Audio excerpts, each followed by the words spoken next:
If God said to you, "What do you want me to do for you?" what would you ask for? What are the things that for you make life worth living? What do you find yourself daydreaming about most? What are the things that, if you couldn't have them, would make you feel your life was empty and pointless? In Mark chapter 10, two of Jesus' disciples, James and John, tell Jesus exactly what they want from him. And under the circumstances, their words couldn't be any more inappropriate. But first, before James and John tell Jesus what they want from him, Jesus tells James and John what he is going to do for them.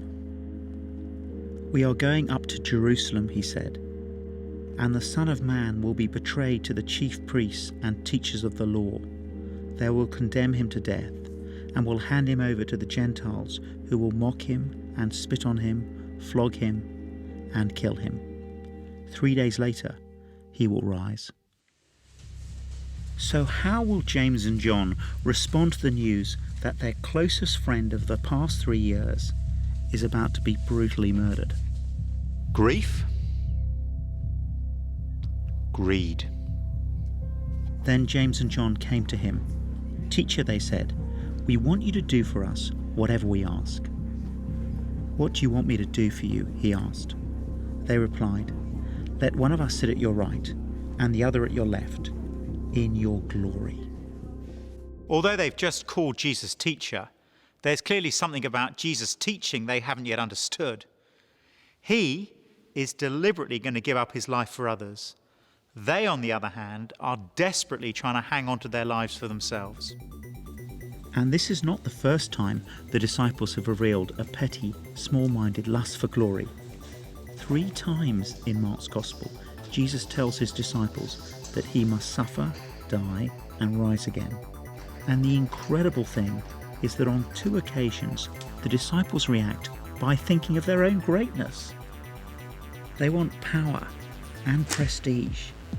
They want importance and status and recognition. Like many of us, they want to win.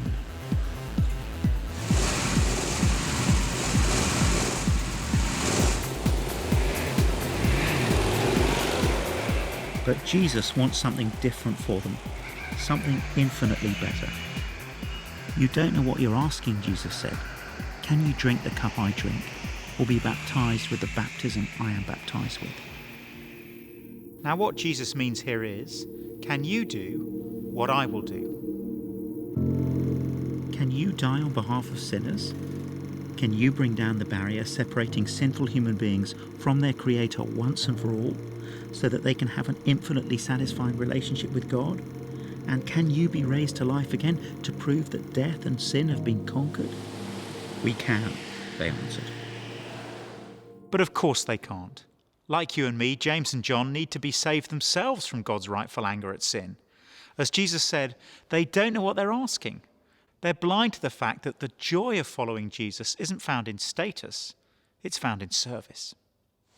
When the other disciples find out what James and John have been saying to Jesus, we read that they became indignant with them.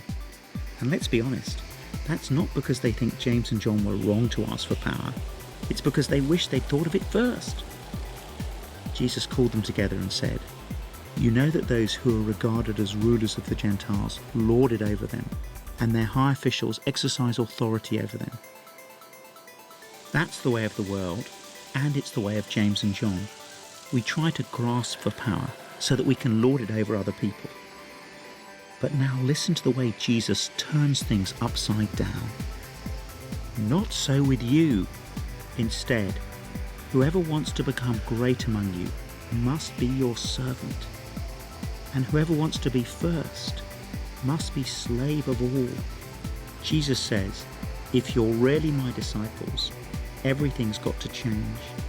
If you really want to be first in the kingdom of God, if you really want to win, get ready to serve.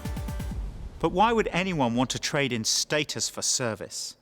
How can we possibly loosen our grip on the things that we want so badly?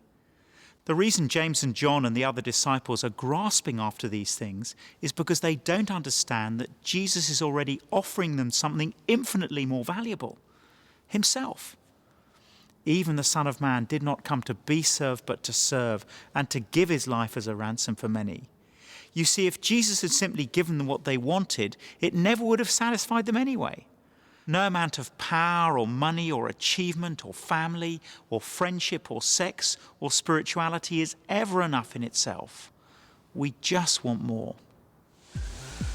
And there's a reason for that. The deepest cravings we have, the ones that we unsuccessfully try to fill with all these other things, can only be fully satisfied by loving and serving the one who made us. It's the way he made us to be. We go looking for contentment and satisfaction and fulfillment in all the wrong places, and we chase after them in the hope that they'll give us what only God can. In the Bible, it's called idolatry, turning something God has created into a substitute for God. It's turning a good thing into a God thing. And Jesus' closest disciples do it, even when Jesus has just personally offered them the greatest treasure in the entire universe. The writer C.S. Lewis once said, "We are half-hearted creatures, fooling about with drink and sex and ambition when infinite joy is offered us. Like an ignorant child who wants to go on making mud pies in a slum because he cannot imagine what is meant by the offer of a holiday at the sea. We are far too easily pleased." That's James and John. That's us. Far too easily pleased. If only we had eyes to see it. But Mark chapter 10 ends with real hope, because there, ironically enough, is a blind man with perfect vision. As Jesus and his disciples, together with a large crowd, were leaving the city, a blind man, Bartimaeus, was sitting by the roadside begging. When he heard that it was Jesus of Nazareth, he began to shout, "Jesus, Son of David, have mercy on me." Bartimaeus is different from the disciples in many ways.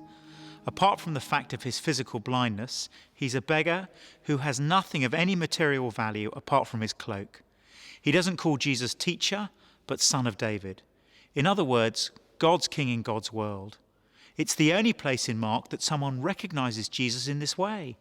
And notice that rather than coming to Jesus with a demand that Jesus should do for him whatever he asks, Bartimaeus knows he deserves nothing, has nothing to offer, and simply cries out for mercy. Many rebuked him and told him to be quiet, but he shouted all the more, "Son of David, have mercy on me." Unlike the disciples who care about their own status, Bartimaeus is willing to make a fool of himself in the eyes of others so long as he's able to get close to Jesus. Jesus stopped and said, "Call him." So they called to the blind man, "Cheer up, on your feet, he's calling you." Throwing his cloak aside, he jumped to his feet and came to Jesus. The cloak is all he has of any material value, but he lets it fall to the ground because he knows that standing right in front of him there is something, or someone, of infinitely greater value. "What do you want me to do for you?" Jesus asked him. The blind man said, "Rabbi, I want to see." To Bartimaeus, Jesus is more than just a teacher. He uses a word that in the original language means master. Master, he says, I want to see. And that, ironically, is exactly the request James and John should have made. "Go," said Jesus, "your faith has healed you." Immediately he received his sight and followed Jesus along the road.